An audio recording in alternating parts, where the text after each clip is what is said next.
ಬನ್ನಿ ಈಗ ರಾಗಿ ಸೂಪ್ ಮಾಡ್ಕೊಳ್ಳೋ ವಿಧಾನ ನೋಡ್ಕೊಳ್ಳೋಣ. ಇದಕ್ಕೆ ಸ್ವಲ್ಪ ಎಣ್ಣೆ ಹಾಕ್ತಾಯಿದ್ದೀನಿ. ಸ್ವಲ್ಪ ಹಾಕ್ಕೊಳ್ಳಿ, ಇದಕ್ಕೆ ಜಾಸ್ತಿ ಎಣ್ಣೆ ಬೇಕಾಗಲ್ಲ. ಇದು ಸ್ವಲ್ಪ ಕಾಯಿಲಿ ಎಣ್ಣೆ.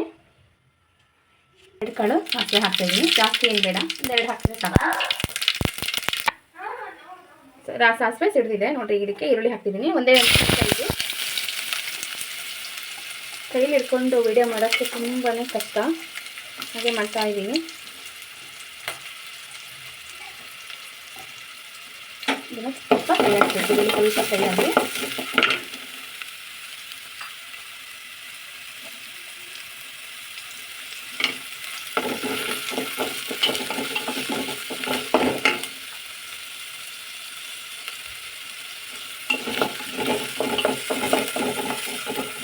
ಸ್ವಲ್ಪನೇ ಸಾಕು. ಇದು ಒಂದೇ ಈರುಳ್ಳಿ ಸಾಕಾಗುತ್ತೆ, ಜಾಸ್ತಿ ಬೇಕಿಲ್ಲ. ಸ್ವಲ್ಪ ಇದು ಫ್ರೈ ಆಗಲಿ. ಈರುಳ್ಳಿ ಫ್ರೈ ಆಗಿದೆ. ಇದಕ್ಕೆ ಕಟ್ ಮಾಡಿ ಇಟ್ಕೊಂಡಿರೋ ಕ್ಯಾರೆಟ್ ಮತ್ತು ಬೀನ್ಸ್ ಹಾಕ್ತಾಯಿದ್ದೀನಿ.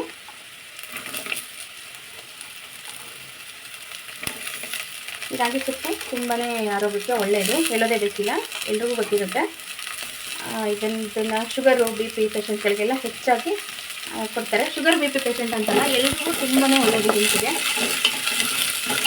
ಇದನ್ನ ಬೆಳಿಗ್ಗೆ ಒಂದು ಲೋಟ ಕುಡಿಬಿಟ್ರೆ ನೀವು ಆರಾಮ್ಸೆ ಬೇಗ ಹಸುವಾಗೋದಿಲ್ಲ, ಚೆನ್ನಾಗಿರುತ್ತೆ. ಬೆಳಿಗ್ಗೆ ಇದು ಟಿಫನ್ ಬದಲಾಗಿ ಇದನ್ನು ಕುಡಿದ್ಬಿಟ್ರೆ ಚೆನ್ನಾಗಿರುತ್ತೆ. ಆನಂತರ ಬೇಕಾದ್ರೆ ನೀವು 11 ಗಂಟೆ ಅಥವಾ 12 ಗಂಟೆ ಹಂಗೆ ತಿಂಡಿ ತಿನ್ಕೋಬೋದು, ಚೆನ್ನಾಗಿರುತ್ತೆ. ಕ್ಯಾರೆಟು ಬೀನ್ಸ್ನ ಸಣ್ಣಗೆ ಕಟ್ ಮಾಡ್ಕೋಬೇಕು, ದಪ್ಪಕ್ಕೆ ಕಟ್ ಮಾಡಿಬಿಡಿ, ಚೆನ್ನಾಗಿರಲ್ಲ, ಬೇಗ ಫ್ರೈ ಆಗಲ್ಲ. ಇದರಲ್ಲಿ ಸಣ್ಣಗೆ ಕಟ್ ಮಾಡ್ಕೊಳ್ಳಿ, ಸ್ವಲ್ಪ ಫ್ರೈ ಆಗಬೇಕಿದೆ ಚೆನ್ನಾಗಿ ಎಣ್ಣೆಯಲ್ಲಿ. ಇದಕ್ಕೆ ನೀವು ಬೇಕಂದರೆ ಕಾರ್ನ್ ಸಹ ಹಾಕೋಬೋದು. ಹಸಿ ಇದು ಬರುತ್ತಲ್ಲ ಸ್ವೀಟ್ ಕಾರ್ನ್, ಅದು ಹಾಕೋಬೋದು, ಚೆನ್ನಾಗಿರುತ್ತೆ. ಮತ್ತು ವೆಜಿಟೇಬಲ್ ಇದಕ್ಕೆ ಇಷ್ಟೇ, ಕ್ಯಾರೆಟು ಬೀನ್ಸು ಸ್ವೀಟ್ ಕಾರ್ನೇ ಚೆನ್ನಾಗಿ ಇದಕ್ಕೆ.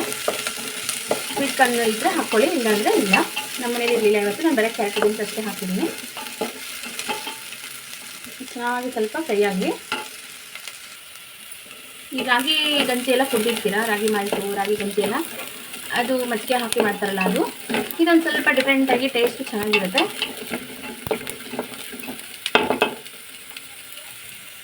ನೋಡಿ ಎಷ್ಟು ಚಿಕ್ಕದಾಗಿ ಕಟ್ ಮಾಡ್ಕೊಂಡಿದ್ದೀನಿ ತರಕಾರಿ. ಈ ಥರನೇ ಕಟ್ ಮಾಡ್ಕೋಬೇಕು ನೀವು. ನೋಡಿ ಈಗ ತರಕಾರಿ ಇದು ಫ್ರೈ ಆಗಿದೆ ಚೆನ್ನಾಗಿ. ಈಗ ಇದಕ್ಕೆ ನೀರು ಹಾಕ್ಕೊತಾ ಇದ್ದೀನಿ. ನೀವು ಎಷ್ಟು ಜನಕ್ಕೆ ಮಾಡ್ಕೊತಿದ್ದೀರಾ ಅದ್ರ ಮೇಲೆ ನೀರು ಡಿಪೆಂಡ್ ಆಗುತ್ತೆ. ನಾನು ಇಷ್ಟು ಹಾಕ್ಕೊಂಡಿದ್ದೀನಿ. ಈಗ ಇದಕ್ಕೆ ರುಚಿ ತಕ್ಕಷ್ಟು ಉಪ್ಪು ಹಾಕೊಳ್ಳೋಣ. ನೋಡಿ ರುಚಿಗೆ ತಕ್ಕಷ್ಟು ಉಪ್ಪು ಹಾಕ್ತಾಯಿದ್ದೀನಿ. ಇದು ಜಾಸ್ತಿ ಉಪ್ಪು ಇಡ್ಸೋದಿಲ್ಲ, ನೋಡ್ಕೊಂಡು ಹಾಕಿ ಲೈಟಾಗಿ. ಇದು ಚೆನ್ನಾಗಿ ಕುದಿ ಬರಬೇಕು. ಅದು ಕ್ಯಾರೆಟು ಬೀನ್ಸು ಎಲ್ಲ ಒಂದು ಸಲ ಚೆನ್ನಾಗಿ ನೀಟಾಗಿ ಕುದಿಬೇಕು ಇದರಲ್ಲಿ ನೀರಲ್ಲಿ. ಈಗ ನೆಕ್ಸ್ಟ್ ಏನು ಮಾಡೋದು ತೋರಿಸ್ತೀನಿ.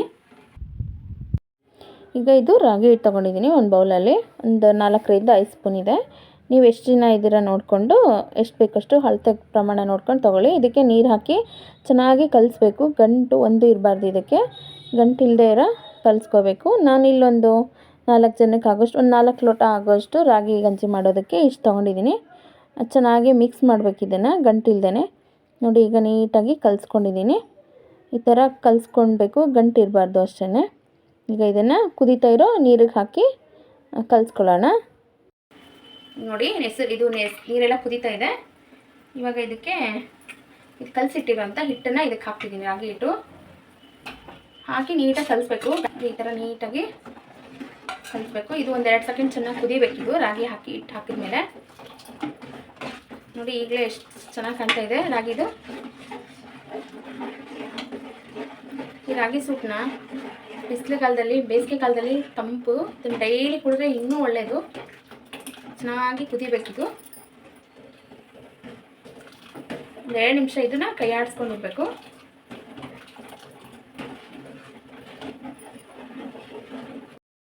ನೋಡಿ ಎಷ್ಟು ಚೆನ್ನಾಗಿ ಕುದೀತಾ ಇದೆ. ಇದೇ ಹದದಲ್ಲೇ ಇರಬೇಕು ಸೂಪ್. ಇದು ತೀರಾ ಗಟ್ಟಿ ಇದ್ದರೆ ಇದು ಚೆನ್ನಾಗಿರೋದಿಲ್ಲ.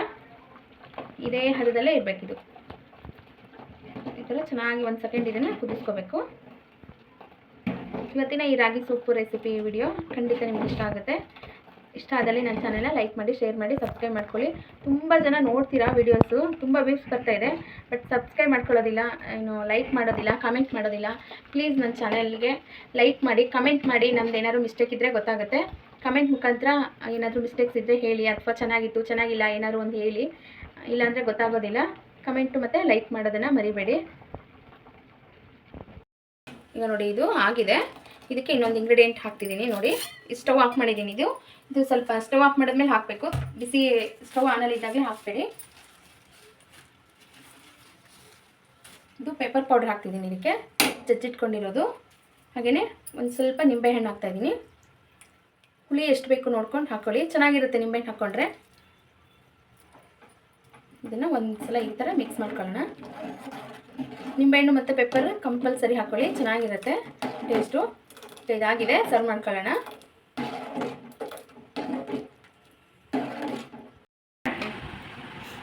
ನೋಡಿ ಈಗ ರಾಗಿ ಸೂಪು, ಹೆಲ್ದಿ ಆ್ಯಂಡ್ ಟೇಸ್ಟಿ ರಾಗಿ ಸೂಪು ತಯಾರಾಗಿದೆ. ನೋಡಿ ಎಷ್ಟು ಚೆನ್ನಾಗಿ ಕಾಣ್ತಾ ಇದೆ, ಕಲರ್ಫುಲ್ಲಾಗಿ ತುಂಬಾ ಚೆನ್ನಾಗಿ ಬಂದಿದೆ. ನೋಡಿ ತೋರಿಸ್ತಿದ್ದೀನಿ. ಕ್ಯಾರೆಟು ಬೀನ್ಸ್ ಎಲ್ಲ ಇದೇನು ಕಣಕಣದಲ್ಲೂ ಕೇಸರಿ ಅಂತಾರಲ್ಲ ಹಾಗೆ ಕಣಕಣದಲ್ಲೂ ಕ್ಯಾರೆಟು ಬೀನ್ಸ್ ಎಲ್ಲ ತುಂಬಾ ಚೆನ್ನಾಗಿ ಬಂದಿದೆ. ನೀವು ಇದನ್ನು ಮನೆಯಲ್ಲಿ ಟ್ರೈ ಮಾಡಿ ಹೇಗೆ ಬಂತು ಅಂತ ನಂಗೆ ತಿಳಿಸಿ. ವಿಡಿಯೋ ಇಷ್ಟ ಆದಲ್ಲಿ ಲೈಕ್ ಮಾಡಿ, ಶೇರ್ ಮಾಡಿ, ಸಬ್ಸ್ಕ್ರೈಬ್ ಮಾಡ್ಕೊಳ್ಳಿ. Thank you.